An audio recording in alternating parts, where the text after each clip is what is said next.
Hi guys, xKanal here, bringing you my Blue Eyes Chaos MAX Nekroz deck profile. I recently went to Armageddon last weekend, played in a small tournament there, went 4-0 and came first, which was great. Didn't really play much meta, to be honest. I played Cubics, a Blue Eyes deck, a Yugioh structure deck more or less, just with Dark Magicians and God cards and things like that, and a Ghost Trick deck, which was my sister. Yeah, it was fun. The deck performed quite well and did what I set out to do, so I wanted to give you a deck profile on. The main monster in the deck is the glorious Blue Eyes Chaos MAX Dragon. 4000 body, double piercing damage, and it cannot be targeted or destroyed by card effects. Yeah, great. Some decks just can't deal with this card and it's an auto win, and with this deck you're able to get it out very quickly. Next, on to the Nekroz engine. We're running one Trish, one Brew, and one Uni. Uni is just great protection for Chaos MAX because it negates any extra deck monster effects on the field. Brew is just a consistency card, helps you bring out Trishula, and Trishula is just great. You get to banish one card from the field, hand, and graveyard on summon. Just another real strong power play of the deck, really. Next is Coloss. This is your main searcher for Nekroz ritual spells, which we play 3 of, so that's why we play 3 Coloss. You can use Kaleidoscope with Trishula and Coloss to bring them out together at the same time by sending Blue Eyes Ultimate from your extra deck to the grave. It is rare, it is hard, it doesn't come up as often as other plays in the deck, but it is definitely something to keep in the back of your mind. The final Nekroz monster is Decisive Armor. This is searchable off of Melody of the Awakening Dragon, which is really nice, and it is a great little hand trap to boost any of your Nekroz monsters up by 1000 attack and defense. This is great for ending game. It is a pseudo protection from battle to boost them up. Just great at really dealing with anything that you can't quite get over. Next, moving on to the normal monsters, we play 3 of the legend himself, Blue Eyes White Dragon. In this deck you don't want to see him in your hand. You want to send him from deck to grave with Advanced Ritual Art, and you don't summon him that often other than Return of the Dragon Lords, so we do want to play him at 3, mainly for the Chaos MAX, but you don't want to see him as often. Then our generic normal summon is Yugioh of the 10,000 hands. Really great card. It's amazing +1 on summon, gets you the bits that you need, searches out a ritual monster or spell, which is super key. We do play only 2 of the Yugioh of 1000 hands. He searches only ritual monsters, and we have far more ways to search monsters and ritual monsters in this deck than we do ritual spells, so that's why we only need to play 2 of them really. I do side the 3rd, but I found this ratio to be pretty much perfect. So that's 18 monsters. Moving on to the spells, we play 3 Advanced Ritual Art. Basically all you need is this and Chaos MAX in your hand, and you can summon them, which is great. It just speeds up the consistency of this deck so much, and honestly what makes it really viable. Next we play 1 Chaos Form. This is a great card to have, especially if they've managed to deal with one of your Chaos Maxes. You can banish Blue Eyes from grave to summon him. So yeah, it's a great card to have. Only need 1, but still good to have nonetheless. And we play 1 of each of the Nekroz ritual spells. Kaleidoscope's definitely the best one of the deck. Usually using it for the Unicorn play to get another search. Nekroz Mirror is pretty much just for summoning Trishula. You search it using Kaleido, and then you search Trish using Brew, and then you can summon it. Nekroz Cycle is probably the first card I'd cut from this deck if I was to cut anything. It's great for bringing back Unicorn from the grave off of a normal summon of a Yugioh or Manju. So it's great in the later games when you really need that extra deck monster negation, but generally it's pretty dead otherwise. So that's it for the ritual spells. Now we play 3 trade-in. We're playing, I'm pretty sure it's 6 targets and the 3 Chaos Max and the 3 Blue Eyes. You want to get your Blue Eyes in the grave if you do find it in your hand, so this is a great card for doing that and just digging deeper into your deck. Then you can bring it back with Return of the Dragon Lords.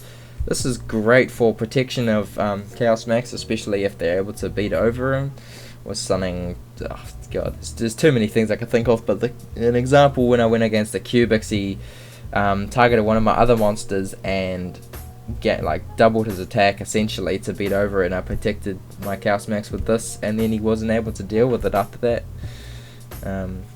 You can also send Return of the Dragon Lords using Twin Twisters and you still have the protection effect, which is the main use of the spell in my opinion. But yeah, this deck hates back row, so Twin Twisters is great, and it is just one prime example of where the discard benefits you more than it hinders you. Now for the tours, we play 2 Prep of Rights because we're only allowed 2 Prep of Rights. This is great. This is basically a Brew or Uni, and it's great for recycling any of your Nekroz ritual spells. It basically sets you up for either extending your plays or turn 2 plays if they are able to break your board. Yeah, just a great card overall. We're playing 2 Melody of the Awakening Dragon. This is because you only have 4 targets that you want to use this on in your deck, which is the 3 Chaos Max and the Decisive Armor. So this is all you need, really. 3 clog the deck a bit. As I said, there's more ways to search ritual monsters in this deck than spells, so you only need to play the 2.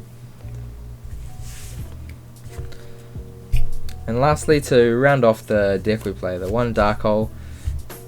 Just generic board wipes, great to have, and I lied to you, 19 monsters. This is max C. You don't summon them though, obviously, just the best hand trap in the game. So that's 40 cards in the normal deck. Moving on to the extra deck. For Kaleidoscope targets, play 3 of these, Blue Eyes Ultimate and 2 Herald of Arclights. This is for the Trish and Kloss play I was mentioning earlier. I don't play a level 11 like Star Eater, you just don't need to. We don't play Valk in this deck, and that is the main card that can screw up the levels a little bit. So yeah, only need the Blue Eyes Ultimate really. And then the 2 Herald of Arclight, you don't technically need to play 2, but I just like having the security of having 2. Yeah, this is for summoning your Yugioh.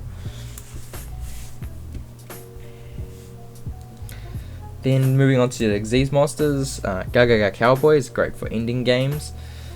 Tornado Dragon, because you hate back row. Castell's great for removing things that you can't get over if you don't have a Decisive Armor in your hand, with your Yugioh typically. Abyss Dweller for anything that uses the graveyard, really shuts down decks on, you'd make this on your main phase 2 generally, and just, yeah, shuts down decks recovery. Dark Rebellion for just absolutely destroying monsters and OTKing. I would play Utopia and Lightning, I just don't have the Lightning at the moment, but this is just for dealing with anything that Chaos Max can't. Shouldn't ever really run into that problem, but yeah, it's there nonetheless. So that's all the rank 4s that you play.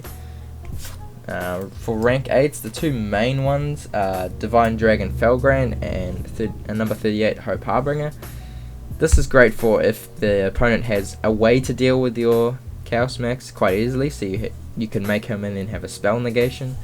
And this is great if you don't have much damage left to deal, but you can't deal with their back row or just whatever. You can just detach to protect them and guarantee your attack for 2800. And then basically any other rank 8s that you have just to fill up the deck. You don't need to play any link monsters in this deck, because you're only ever really going into 1 extra deck monster anyway. So just whatever rank 8s that you've got left that you want to make or you think will suit your matchups. Sweet, so moving on to the side deck, I didn't really go into these. I did go into one card that I'll explain, but ignore the ratios, this is just what I currently have. 2 Denko Sekka, I would play 3 if I had 3, but yeah, just destroys paleos, and as I've done like a stuck record here, but you hate back row, so playing her is great. One Nekroz of Yugioh. I play this. I usually swap this for decisive armor, and it's great protection for Yugioh. It just depends on what negation your opponent's deck has, whether it's destruction or whether it's battle. Playing against the Ghost Tricks, for example, all they do is flip your monsters face down. So Yugioh does nothing; it just sits in your hand and does nothing. So no point in having it in the deck in that instance. Play the third Senju in here if I feel like I can play it. Quaking Mirror Force is great for if you're going first. You're able to respond with this. Like, you can set up a mediocre board and then respond with this and really just OTK with the double piercing because you flip everything face down. And the last card that's really important was Forbidden Chalice. This is for dealing with monsters that have effects that you can't negate with Yugioh because they're not an extra deck monster, which did come up a few times, so having Forbidden Chalice was great. I would probably play more of this if I had more, so it's just something to note. But yeah, that is a deck profile, guys. Thank you so much for watching. Thanks, shoutouts to DBZ439. He really inspired me to play this deck. It's basically what got me back into Yu-Gi-Oh! Just because I love the ritual mechanic, and this is honestly like a really consistent, strong deck at the moment. And who doesn't love summoning this guy and just smashing people in? Anyways, thanks again, guys, for watching, and subscribe if you liked. We're going to have more profiles like these in the future, and yeah, catch you later. Cheers.